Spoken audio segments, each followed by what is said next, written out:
दोस्तों एक बार फिर से आप लोगों के सामने बहुत ही इंटरेस्टिंग और धमाकेदार वीडियो लेकर के आऊँ। इस वीडियो में हम लोग दोस्तों रीजनिंग के क्वेश्चन को सॉल्व करेंगे। ये हमारा पार्ट 5 है।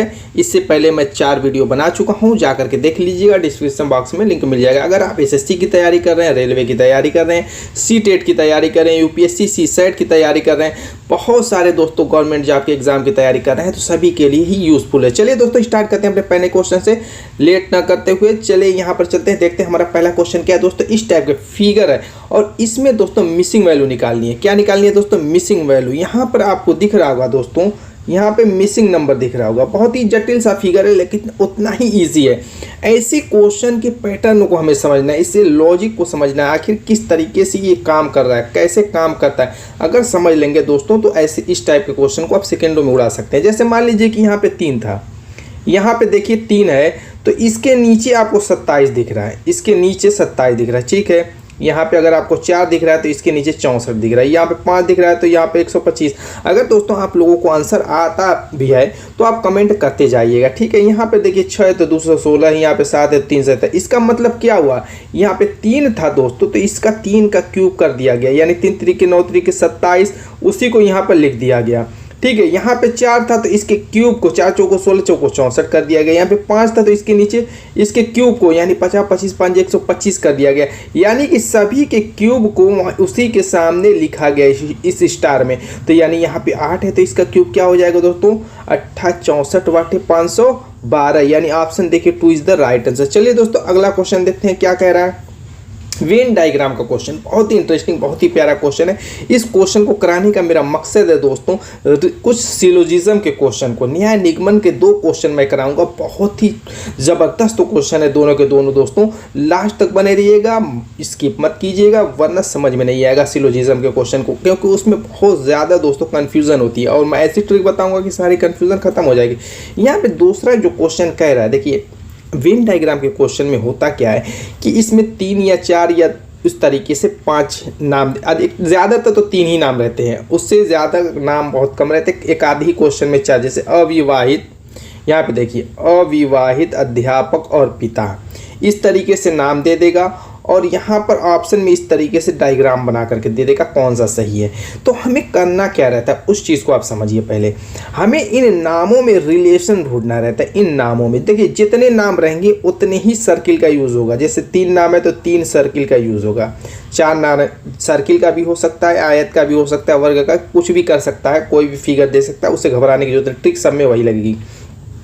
हमें इनमें रिलेशन ढूंढना है। जैसे मान लें कि अविवाहित है, यहाँ पे हमने इसको मान लिया अविवाहित, क्या अविवाहित, सॉरी अविवाहित, यहाँ पर थोड़ा कट कर देता हूँ, क्लियर हो जाए, साफ हो जाए। मान लीजिए कि अविवाहित था, इस शॉर्टकट में हम लिख देते हैं अविवाहित। और यहाँ पर मान लीजिए कि यह अध्यापक था, 3 डायग्राम था, यह अध्यापक था और ये पिता था। हमें ये देखना है दोस्तों, ये देखना है कि आखिर अध्यापक अविवाहित पिता में किस टाइप का रिलेशन, किस टाइप का फिगर आप बना सकते हैं। जैसे अविवाहित जो होगा, अविवाहित होगा वो पिता तो हो नहीं सकता, या पिता जो होगा अविवाहित तो हो नहीं सकता। यानी कि अगर अध्यापक है, इसको हमने अध्यापक माना बीच वाले को, अगर अध्यापक है तो वो अविवाहित हो सकता है, यानी बेगर शादीशुदा इंसान भी। क्या अविवाहित का मतलब क्या हुआ? बेगर शादीशुदा। वो क्या दोस्तों अविवाहित अध्यापक हो सकता है, क्लियर है ये क्या अध्यापक है तो। और जो पिता है वो भी अध्यापक हो सकता है, यानी कि जिसकी शादी नहीं है वो भी अध्यापक हो सकता है, और जिसकी शादी हुई है पिता है वो भी अध्यापक हो सकता है। लेकिन अविवाहित है वो तो पिता हो नहीं सकता। जैसे मान लीजिए कि ये पिता है, वो पिता हो नहीं सकता, या पिता अविवाहित हो नहीं सकता। तो इन दोनों का कॉम्बिनेशन कहीं से नहीं बनेगा, सिर्फ जो है इस टाइप का बनेगा। ये जो है अध्यापक में जाएगा और ये पिता में, इन दोनों में अटैचमेंट कहीं नहीं होगा दोस्तों। इस टाइप से हमें समझ करके फिगर बनाना है। यानी कि देखिए option 1 is the right answer. बीच वाला क्या हो जाएगा दोस्तों? आपका अध्यापक हो जाएगा, ये पिता हो जाएगा, अविवाहित हो जाएगा। इतना समझ में आ गया। अगर ये समझ में आ गया तो सिलोजिज्म को दोस्तों समझना बहुत ही आसान हो जाएगा। चलिए करते हैं उस क्वेश्चन को। देखिए इसमें कथन दिया रहता है, निष्कर्ष दिया रहता है, जैसे कथन है निष्कर्ष है, उसके बाद दोस्तों ऑप्शन दिया रहेगा। इसी ऑप्शन में से हमें चूज़ करना है कौन सा सही है कौन सा गलत है, इतना ही रहता है और कुछ ज़्यादा नहीं रहता है। तो हमें पहले कथन को पढ़ना है। कथन में जो लिखा रहेगा उसको हम वेन डायग्राम से ही सेट करेंगे, वेन डायग्राम से सेट करेंगे तो कन्फ्यूज़न नहीं होगी। देखिए यहाँ पे सभी चिड़िया पेड़ है, कह रहा है सभी चिड़िया पेड़ है, दो नाम दिया हुआ है, एक चिड़िया दे दिया है और एक पेड़ दे दिया है, दो नाम दिया है। फिर आगे कह रहा है कुछ पेड़ मुर्गियाँ हैं, इसमें पेड़ और मुर्गी, पेड़ तो पहले ही हमने मान लिया, मान लीजिए कि ये चिड़िया थी, क्या थी, ये चिड़िया थी, ठीक, और ये आपका पेड़ था, ठीक, और इसमें तीसरा नाम जो जोड़ा है वो क्या है, मुर्गियाँ का, क्या नाम जोड़ दिया, मुर्गियाँ का। जितना नाम रहेगा उतना हमें सर्किल का यूज़ करना, मैं बता चुका हूँ। अब इसमें पढ़ना कथन में ध्यान से कि क्या कह रहा है, कि कह रहा है कि सभी चिड़िया पेड़ है। जैसे मान लीजिए कि इस डायग्राम को मैं ख़त्म करता हूँ, पहले पर समझाने के लिए इतना किया कि तीन सर्किल का यूज़ करेंगे, तीन नाम है, चार नाम रहेगा तो चार सर्किल का यूज़, अभी आगे वो भी देखेंगे, ठीक। यहाँ पे कह रहा है कि सभी चिड़िया पेड़ हैं, तो यहाँ पर जब सभी चिड़िया पेड़ है, मान लीजिए कि ये पेड़ है, तो ये जो चिड़िया होंगी इसके अंदर आएंगी सभी की सभी, यानी कि ये वाला जो डायग्राम हो जाएगा वो क्या हो जाएगा, चिड़िया हो जाएगा, ठीक है। और ये दोस्तों बड़ा वाला पेड़ हो जाएगा। इस तरीके से माइंड में हमें डायग्राम बनाना है, यानी कि ये पेड़ है और अंदर इसके चिड़िया आ गई, यानी जितनी भी चिड़िया है वो क्या है दोस्तों, पेड़ है। यही कह रहा है सभी चिड़िया पेड़ हैं। आगे कह रहा है कुछ पेड़ मुर्गियां हैं, यानी इसमें से कुछ पेड़ क्या कह रहा है कि इतना काट करके कह रहा है कि कुछ पेड़ क्या है, मुर्गियां। यही समझना है पॉइंट, हमें कितना कहाँ से लेना है। ये नहीं कह रहा है कि कुछ चिड़िया मुर्गियां, सिर्फ ये कह रहा है कि कुछ पेड़, यानी पेड़ ये बाहर वाला आपको दिख रहा है, इसमें से जैसे मान लीजिए कि मैं थोड़ा सा, ये कह रहा है कि कुछ पेड़, ये वाला हिस्सा कह रहा है कि मुर्गियां हैं। बस इतना आपने कथन से आपने डायग्राम बना लिया। आगे कह रहा है निष्कर्ष, इसी निष्कर्ष में हमें ढूंढना है कौन सा निष्कर्ष सही है कौन सा गलत है, ऑप्शन में टिक लगा देना। कह रहा है कि कुछ चिड़िया मुर्गियां हैं, क्या कह रहा है कि कुछ चिड़िया, ये चिड़िया है, ये मुर्गियां हैं। अब बताइए दोनों कहीं टच कर रहे हैं तो क्या ये कथन, ये आपका निष्कर्ष सही हो सकता है? बिल्कुल नहीं, एकदम काट दीजिए, नहीं हो सकता, क्लियर इतना। फिर कह रहा है कि कुछ मुर्गियां पेड़ हैं, क्या कह रहा है, कुछ मुर्गियां पेड़ है। जब कुछ पेड़ कह रहा है कि मुर्गियां हैं तो कुछ मुर्गियां पेड़ नहीं हो सकती, बिल्कुल हो सकती हैं, यानी दूसरा निष्कर्ष आपका बिल्कुल सही है। ऑप्शन नंबर देखिए कौन सा है, यदि केवल निष्कर्ष 1 निकलता है, यदि केवल निष्कर्ष 2 निकलता है, option number 2 is the right answer. उम्मीद है कि समझ में आया होगा। अगर ये समझ में आया तो दोस्तों आइदर वाला केस चलिए समझते, बहुत ही शानदार होता है। यहाँ पर देखिए चौथा क्वेश्चन, 2 क्वेश्चन लाना था, दोनों क्वेश्चन कराने का मेरा मकसद अभी आपको समझ में आ जाएगा। देखिए कथन पहले पढ़ेंगे। कथन क्या है, कुछ चाबियां कार्ड है, यहाँ पे चाबी दी हुई है और कह रहा है कि इसमें से कुछ कार्ड है, कह रहा है कि ये चाबियां हैं दोस्तों, राइटिंग बहुत बढ़िया इसमें नहीं बन पाती है, और ये आपका कार्ड है, ठीक है, ये कार्ड है, ठीक है। कह रहा है कि कुछ चाबियां कार्ड है, यानी कि इसमें कुछ चाबियां कार्ड है, पूरी नहीं कह रहा है। फिर कह रहा है कुछ कार्ड फ़ोन है, इसमें से फिर थोड़ा सा कह रहा है ले करके कि ये कुछ कार्ड का जो ही थोड़ा सा हिस्सा है, ये वाला हिस्सा है, वो कह रहा है कि वो फ़ोन में आता है। फिर आगे अगला कह रहा है कुछ फ़ोन ताले हैं, इसमें से कुछ फ़ोन ले करके कह रहा है दोस्तों क्या है, ताले हैं। देखिए कुछ चाबियाँ, कह रहा है कि कुछ चाबियाँ जो है इसमें से कार्ड हैं।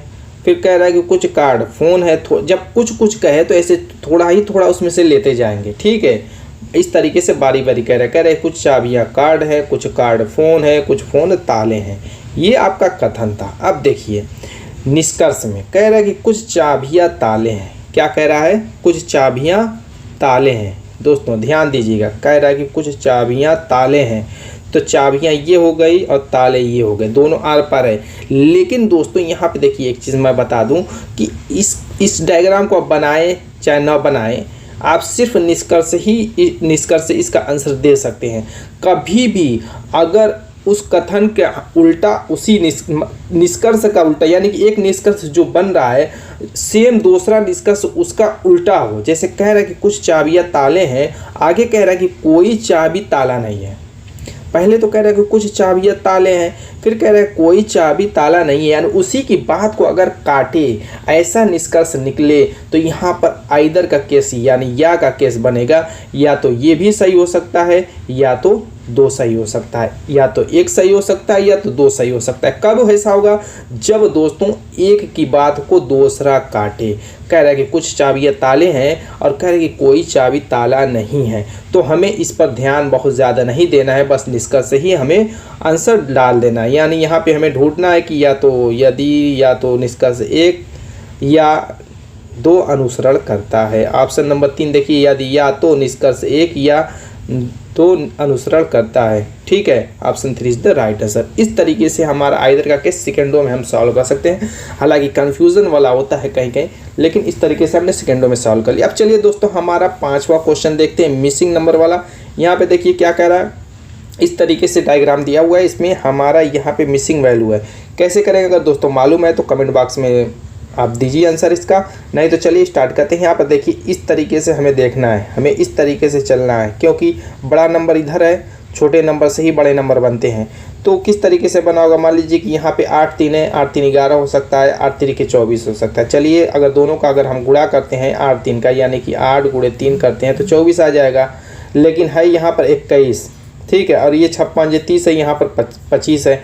अगर हम 8 3 24 करके और फिर इस 3 को हम घटा दें, यानी कि 8 3 24 तो हुआ, फिर इस बाद वाले 3 को, यानी यहाँ पे जो 3 है इसको हम घटा दें, यानी 24 माइनस 3, तो आपका 21 हो जाएगा। इसी तरीके से 56 30 हो रहा है, अब बाद वाले 5 को हमने घटा दिया तो 25 हो गया।